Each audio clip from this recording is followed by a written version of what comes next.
Dear friends, today we'd like to talk to you about a different perspective of Christmas. That's why we call this video Spiritual Christmas. And it is also linked with a very important aspect of the transformation of the human consciousness and human life that we are alluding to as the secret of inner alchemy. To begin with, we'd like to share with you what we in the spiritual school see as the inner dimension of Christianity. We see Christianity, the Christian tradition, as part of the universal teachings, as part of the wisdom that has been manifested in all mankind history, in all times, in all places, and for all different cultures. So, Christianity is one of these main different traditions. We can see Christianity from an outer or inner perspective.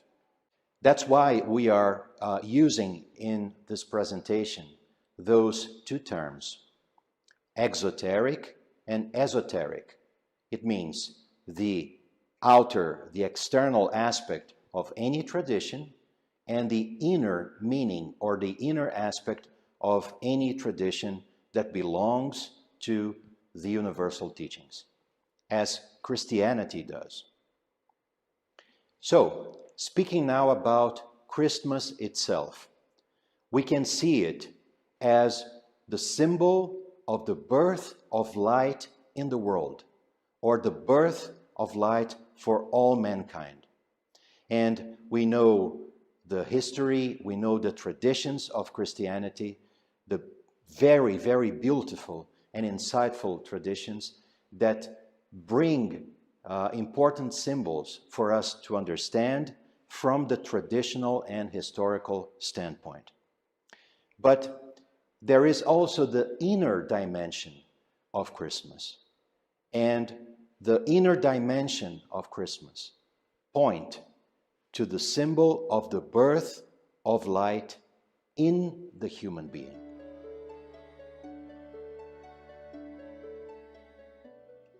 In Christianity, we have four main celebrations. Three of them are very well known by most of the people. The fourth one is a celebration that took place in the Middle Ages in Europe. Those four celebrations are the four different aspects, or they represent the four different aspects of that inner transformation process that we are alluding to as the spiritual aspect of Christmas, and also as the secret of the inner alchemy or the inner alchemical process. We are talking about Christmas, Easter, Pentecost, and the fourth one that is not so well known is called the Mani Sola. And they represent the four seasons of the year as the four doors of transformation that we see in nature, in a very beautiful but also very real and concrete association with the inner transformation process. We are talking about winter, spring, summer, and fall. The four seasons, when we understand them as those four aspects of the inner transformation, can be seen as those four aspects inside the human being, as a new seed, as a new bloom or a new blossoming, as a new flower or the flourishing of something absolutely new in the human being and the human consciousness, and the fruit, where the tree finally, in a mature manifestation state, bear fruit not only for itself, but for all life around it.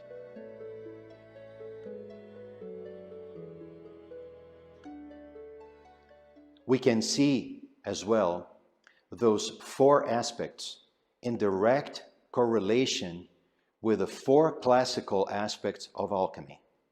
Here we are alluding to the nigredo, albedo, citrinitas, and rubedo. So now we would like to explore with a little bit more of depth the aspect of this inner alchemy as the manifestation in the human being of a new consciousness and a new state of life.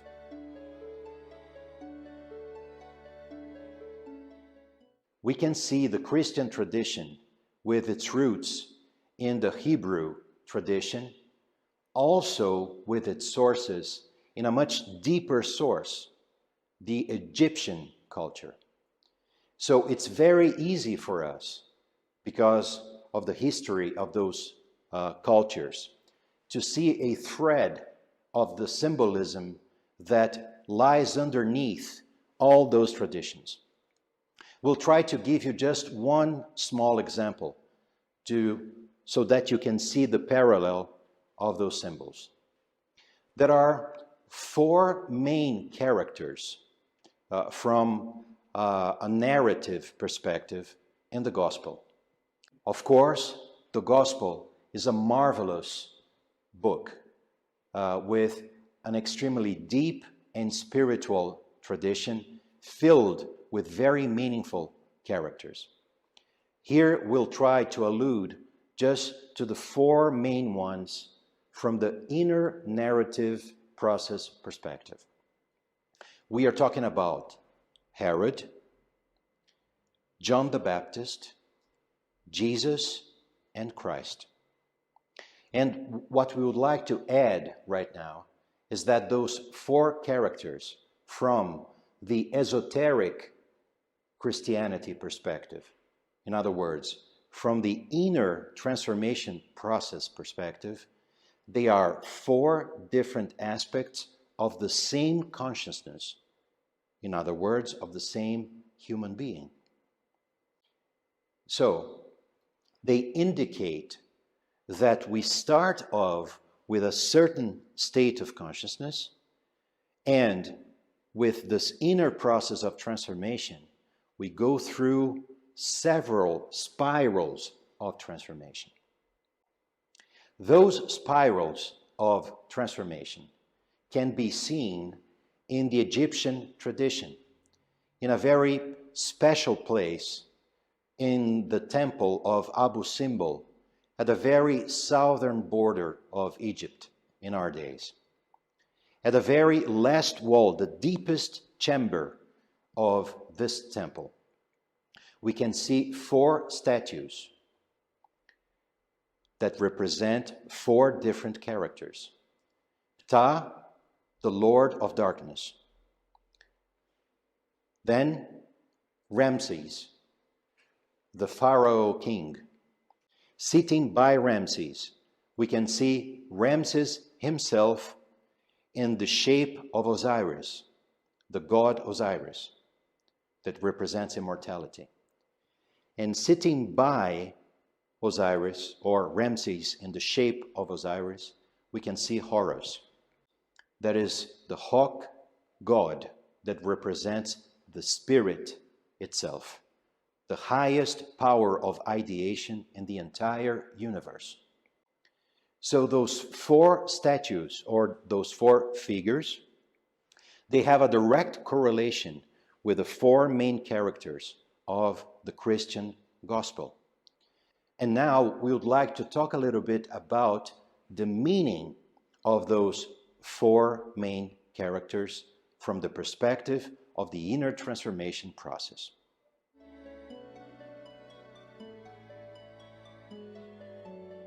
The first character that we saw here mentioned as Herod or Ptah, they allude to the awakening of a new state of consciousness. Herod represents the ego, the human self-aware state of consciousness. Ptah, the Lord of Darkness, also represents that state of awareness. And in that particular state of awareness, when we have reached the full potential of our ego, the full potential of our self-awareness, symbolically speaking, when we have gone up to the very limit of everything that we can do from an egocentric standpoint, it seems that something absolutely new and fundamentally different awakens inside of us. We have mentioned that during the winter time, a new seed can be planted deeply on earth. It means that that seed, the seed of the universal principle, the seed of the real life of the human being, can then become active. And in the moment that this seed of a new consciousness becomes active in us, we'll never be able to live the same kind of life that we lived before. Everything that brought us satisfaction and fulfillment in life will have a different taste. Our perspective in terms of the meaning of our lives will change. The answers that we have gathered in the previous aspects of our lives will also start to fade a little bit. And we will start a quest for new answers. The answers that could provide us a different perspective, a true insight into the real meaning of our existence. We become seekers, seekers of ourselves, seekers of the truth, seekers of the real meaning of life. Then we transition from the first aspect of the manifestation of our consciousness that we described as Herod or Ptah into the second aspect of our manifestation. As seekers of the truth, symbolically speaking, our consciousness manifests itself as John the Baptist or Ramses the Pharaoh.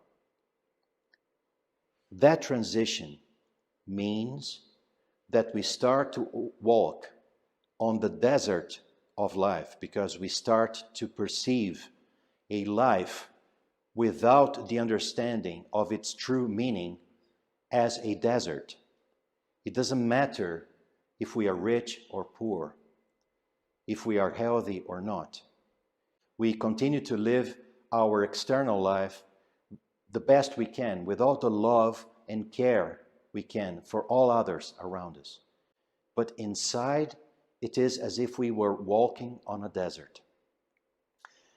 Because it is an arid desert, given the fact that the real meaning of our existence is still far from us.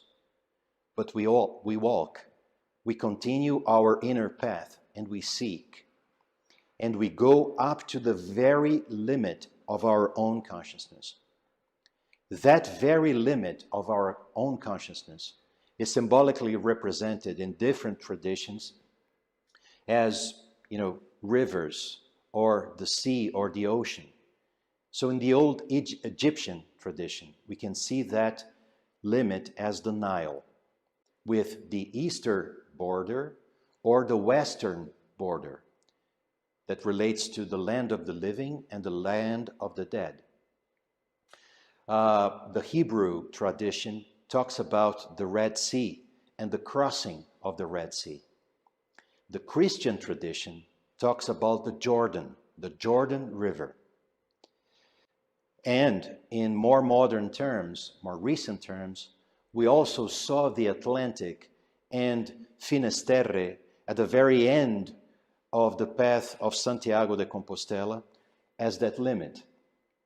And now, especially in America, we can see the Pacific and the search for gold that led the human beings to that very border as, symbolically speaking, a new limit of our consciousness, or a place that represents a new limit of our consciousness. Well, focusing now on the Christian tradition, John the Baptist walks until the very limit of the Jordan, and there he announces to all the aspects of his consciousness, represented by the people around him, his thoughts, his feelings, his reactions, he announces the truth that he yearns for.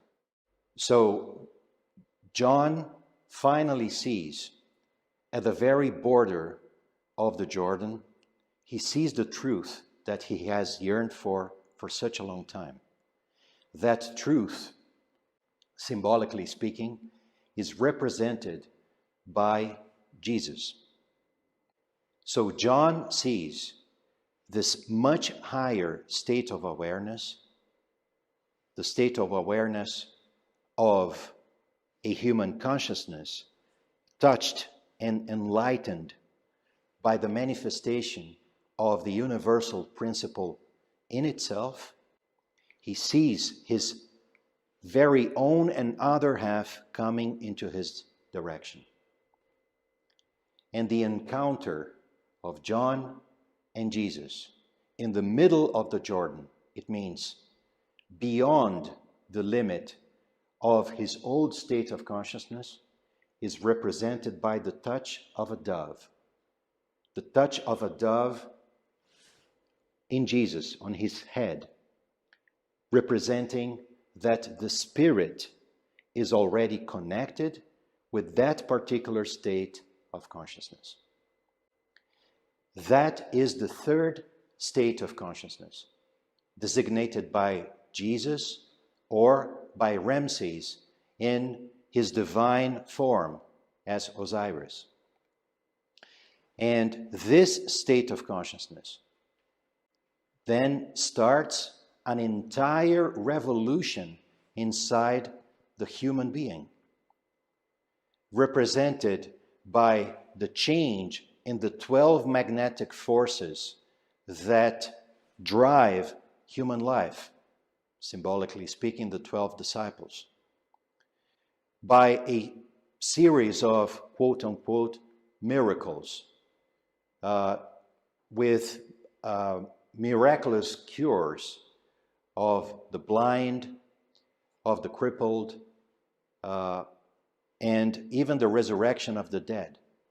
From the inner perspective, all those miracles, they represent fundamental transformations. Transformations of how we see and interact with the world, our head, on how we live our lives, our heart, and the power that drives us, the power that keeps us in movement in our lives. A new energy or a new etheric force, and a new sentimental force or a new astral force, represented by a new bread and a new wine. So this third state of consciousness is truly a state of consciousness that lies beyond the limit of common human manifestation. And that is why it is portrayed as a miraculous character, as a miraculous state of consciousness that can truly transform inside out our entire lives.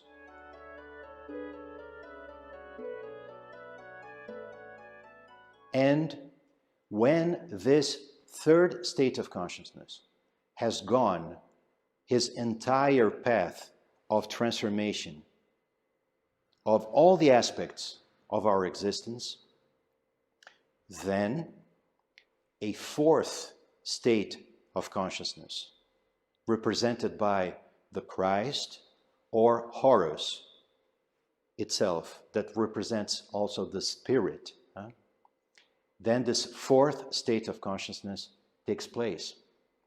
And this fourth state of consciousness, based on the third state that represents a totally new and spiritual consciousness, consolidates in us an organic transformation. Not only a new state of consciousness united with the Spirit, but all the organic process of our entire being are also touched and transformed. And that is one of the inner meanings of the resurrection of our entire self after a third day. It means the three aspects of our manifestation, as we have alluded before: our heart, our head, and our hands. Dear friends, this inner process of transformation that we tried to describe to you using the symbol of an inner Christmas, a spiritual Christmas, that also represents the secret of inner alchemy, is something that is absolutely close to each one of us. All of us, we carry this seed, this spark of the spirit of the entire universe in ourselves. And in the moment that this seed or this spark becomes active, an entire new perspective is open to our lives. This process is something that can and should be carried out for all those that have this spirit spark awaken, active in them, where the seed of a new life starts a process of transformation, a process that cannot be stopped, a process that in us, in our consciousness, is something very close to a chain reaction. This process has been carried out by the spiritual schools of all times, and it is also the effort of the work of the spiritual school of the Golden Rosycross in our days. We truly hope that the elements that we have shared with you in this short video have helped you somehow in your own inner quest. Based on that, and in this so special time of the year, we'd like to wish you, from the very bottom of our hearts, a truly new and totally unique Christmas. A Christmas that means the birth of light in the human heart. So, let us wish you a true spiritual Christmas. Thank you.